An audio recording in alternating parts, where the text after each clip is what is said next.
Le département de la Savoie accueille tout au long de l'année des artistes au Centre artistique départemental de Montmélian et les accompagne dans leur travail de création, de répétition et de mise en scène technique. Des résidences d'artistes qui donnent lieu à des chantiers spectacles comme ce jeudi 18 février autour de la compagnie Kaukafela et du solo de la jeune artiste circassienne Mathilde Goris. Alors, ce soir, nous allons découvrir une chanson qui s'appelle Ruined World. Ruined World. Ruined World. En fait, ça veut dire qui dirige le monde. Voilà. Alors, nous, l'objectif principal, c'est quand même de soutenir la création, de soutenir les artistes dans leur démarche de fabrication de spectacles, de création, en sachant que ce sont des compagnies locales qui ensuite vont aller irriguer les territoires, notamment les compagnies de cirque et d'art de la rue. Donc là, c'est un projet, vraiment un spectacle qui est conçu dans une salle, mais qui est conçu pour jouer en extérieur. Donc c'est vrai qu'en Savoie, pour les compagnies de cirque notamment, il y a tout un marché via les stations de ski, que ce soit l'hiver ou l'été. Donc c'est vrai que déjà, c'est un soutien à la création, mais quelque part, ça contribue au vivier, on va dire, de compagnies et d'artistes en Savoie. Depuis 2006, chaque année, ils sont entre 10 et 15 artistes ou compagnies à avoir bénéficié de cette pépinière de création, un outil de détection pour le monde de la culture savoyard. Eh bien, ça me permet de voir un petit peu ce que font les équipes artistiques régionales, départementales bien sûr, mais aussi régionales, parce que je sais que parfois il y a des équipes d'Isère qui sont accueillies. Donc de la même manière que je me tiens au courant de ce qui se fait au niveau national ou que je vais au Festival d'Avignon, etc., j'aime bien voir justement ce que font les équipes en musique, en théâtre, en danse, grâce à cet équipement.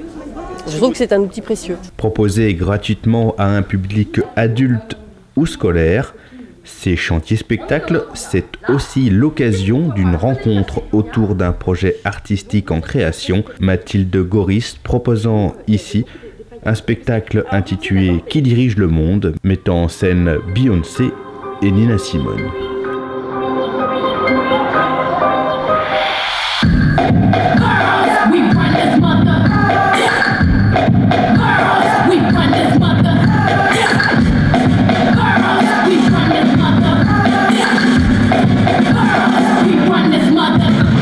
L'intérêt, c'est déjà de travailler le spectacle, d'avancer sur la création.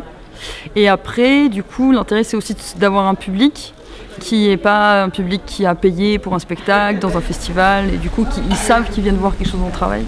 Et du coup, l'intérêt, c'est d'avoir leur retour pour améliorer le spectacle. De tester, en fait, qu'est-ce que ça donne au public.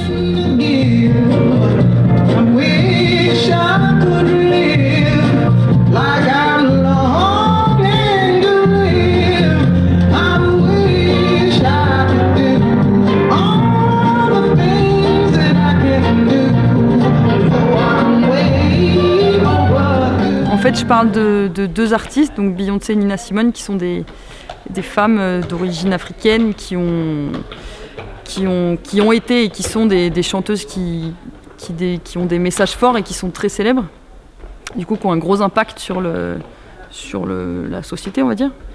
Et du coup, moi j'avais envie de questionner un peu le rapport entre le message qui est assez féministe, assez engagé pour le respect des droits, la liberté des femmes et des Noirs. Et du coup ça c'est le fond un peu que moi j'ai envie de soutenir, et puis il y a la façon de le faire, en fait, la forme. Du coup, Beyoncé, elle est dans un truc qui est assez ambigu, parce qu'elle utilise des codes très commerciaux, de la femme objet, tout ça, et en même temps elle a des paroles assez engagées, et puis une puissance financière, économique, qui fait qu'elle a un poids, en fait. Du coup, ça, je trouve ça intéressant.